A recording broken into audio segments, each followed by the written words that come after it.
Video cerita ini dikutip dari website selatan.jakarta.go.id.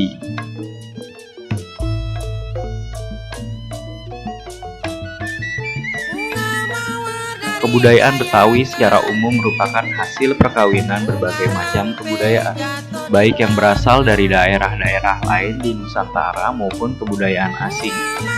Secara biologis, mereka yang mengaku sebagai orang Betawi adalah keturunan kaum berdarah campuran aneka suku dan bangsa. Mereka adalah hasil kawin-mawin antar etnis dan bangsa di masa lalu.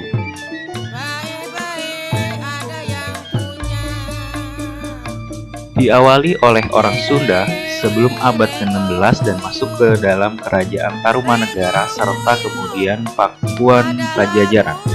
Selain orang Sunda, terdapat pula pedagang dan pelaut asing dari pesisir utara Jawa, dari berbagai pulau Indonesia Timur, dari Malaka di Semenanjung Malaya, bahkan dari Tiongkok serta Gujarat di India. Waktu Fathahillah dengan tentara Demak menyerang Sunda Kelapa di tahun 1526, orang Sunda yang membelanya dikalahkan dan mundur ke arah Bogor. Sejak itu, dan untuk beberapa dasawarsa abad ke-16, Jayakarta dihuni oleh orang Banten yang terdiri dari orang yang berasal dari Demak dan Cirebon. Sampai J.P. Queen menghancurkan Jayakarta di tahun 1619. Orang Banten bersama saudagar Arab dan Tionghoa tinggal di Muara Ciliwung. Selain orang Tionghoa, semua penduduk ini mengundurkan diri ke daerah Kesultanan Banten waktu Batavia menghancurkan Jayakarta pada tahun 1619.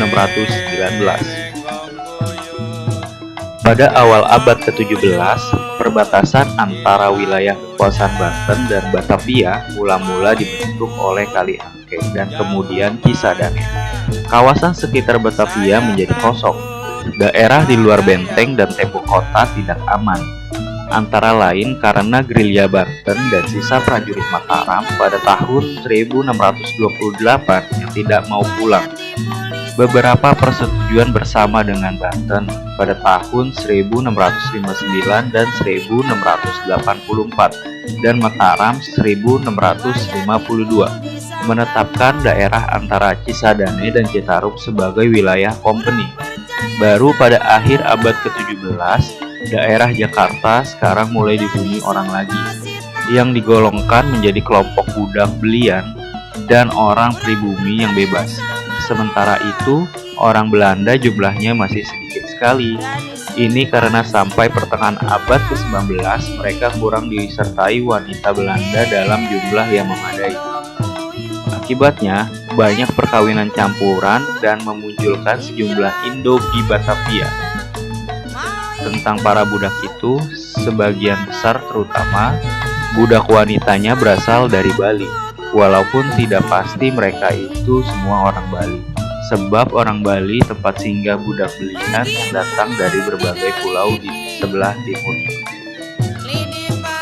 Sementara itu, orang yang datang dari Tiongkok semula hanya orang laki-laki. Karena itu mereka pun melakukan perkawinan dengan penduduk setempat, terutama wanita Bali dan Nias. Sebagian dari mereka berpegangan pada adat Tionghoa, misalnya penduduk dalam kota dan Cina Benteng di Tangerang.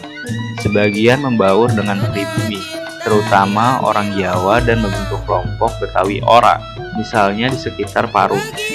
Tempat tinggal utama orang Tionghoa adalah Glodok, Pinangsia, dan Jatinegara. Keturunan orang India, orang Koja, dan orang Bombay tidak begitu besar jumlahnya. Demikian juga dengan orang Arab, sampai orang Hadramaut datang dalam jumlah besar. Kurang lebih tahun 1840, banyak di antara mereka yang bercampur dengan wanita pribumi, namun tetap berpegangan pada kearaban mereka. Di dalam kota, orang bukan Belanda yang selamanya merupakan mayoritas besar, terdiri dari orang Tionghoa, orang Mardiker dari India dan Sri Lanka, dan ribuan budak dari segala macam suku. Jumlah budak itu kurang lebih setengah dari penghuni kota Batavia. Orang Jawa dan Banten tidak diperbolehkan tinggal menetap di dalam kota setelah 1656. Pada tahun 1673, penduduk dalam kota Batavia berjumlah 27.086 orang, terdiri dari 2.740 orang Belanda dan Indonesia, 5.362 orang Martiniker, 2.747 orang Tionghoa, 1.339 orang Jawa dan Mur India, 981 orang Bali, dan 611 orang Melayu. Penduduk yang bebas ini ditambah dengan 13.278 orang budak atau 48% dari bermacam-macam suku dan bangsa.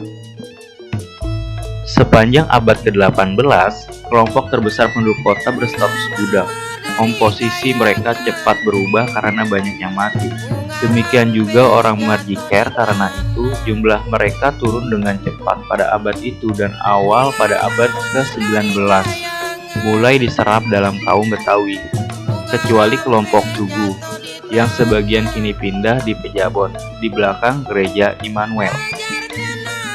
Orang Tionghoa selamanya bertambah cepat, walaupun 10.000 orang dibunuh pada tahun 1740 di dalam dan di luar kota. Oleh sebab itu, apa yang disebut dengan orang atau suku Betawi sebenarnya terhitung pendatang baru di Jakarta. Kelompok etnis ini lahir dari perpaduan berbagai kelompok etnis lain yang sudah lebih dahulu hidup di Jakarta, seperti orang Sunda, Jawa, Arab, Bali, Sumbawa, Ambon, dan Melayu.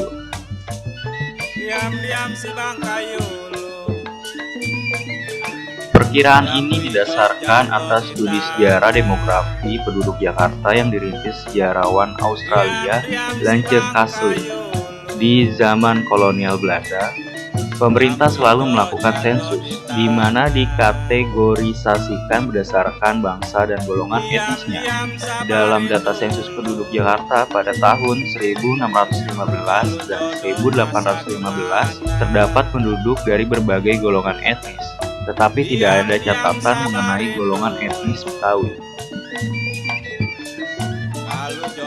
Rumah Bugis di bagian utara Jalan Mangga 2 di daerah Kampung Bugis yang mulai pada tahun 1690. Pada awal abad ke-20 ini masih terdapat beberapa rumah seperti di daerah kota. Hasil sensus pada tahun 1893 menunjukkan hilangnya sejumlah golongan etnis yang sebelumnya ada. Misalnya saja orang Arab dan Mur, orang Jawa dan Sunda, orang Sulawesi Selatan, orang Sumbawa, orang Ambon dan Banda, dan orang Melayu. Foto pada kartu pos di awal abad ke-20 menggambarkan rumah-rumah Tionghoa di Meister. Jalan ke kiri menuju Pasar Jatinegara Lama, sedangkan jalan utama adalah Jatinegara Barat menuju arah selatan. Namun, pada tahun 1930, kategori orang Betawi yang sebelumnya tidak pernah ada justru muncul sebagai kategori baru dalam data sensus tahun tersebut. Jumlah orang Betawi sebanyak 778.953 jiwa dan menjadi mayoritas penduduk Batavia pada waktu itu. Antropolog Universitas Indonesia, Profesor Dr. Parsudi Suparlan menyatakan kesadaran sebagai orang Betawi pada awal pembentukan kelompok etnis itu juga belum mengakar. Dalam pergaulan sehari-hari, mereka lebih sering menyebut dirinya berdasarkan lokalitas tempat tinggal mereka, seperti orang Kemayoran, orang Senen, atau orang Roblong.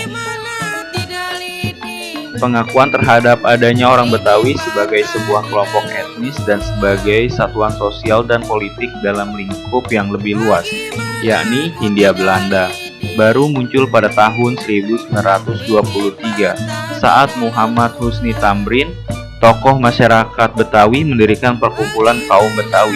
Baru pada tahun itu pula segenap orang Betawi sadar mereka merupakan sebuah golongan, yakni golongan orang Betawi. Sejak akhir abad yang lalu dan khususnya setelah kemerdekaan 1945, Jakarta dibanjiri imigran dari seluruh Indonesia, sehingga orang Betawi dalam arti apapun tinggal sebagai minoritas. Pada tahun 1961, suku Betawi mencakup kurang lebih 22,9% dari antara 2,9 juta penduduk Jakarta pada waktu itu. Mereka semakin terdesak ke pinggiran, bahkan ramai-ramai digusur dan tergusur keluar Jakarta. Walaupun sebetulnya suku Betawi tidaklah pernah tergusur atau digusur dari Jakarta, karena proses asimilasi dari berbagai suku yang ada di Indonesia hingga kini terus berlangsung dan melalui proses panjang. Dari berbagai suku yang ada di Indonesia hingga kini terus berlangsung dan melalui proses panjang itu pula, suku Betawi hadir di bumi Nusantara. Sekian dan terima kasih. Bila ada salah dalam video cerita ini, mohon dibukakan pintu maaf yang sebesar-besarnya. Ada budi buat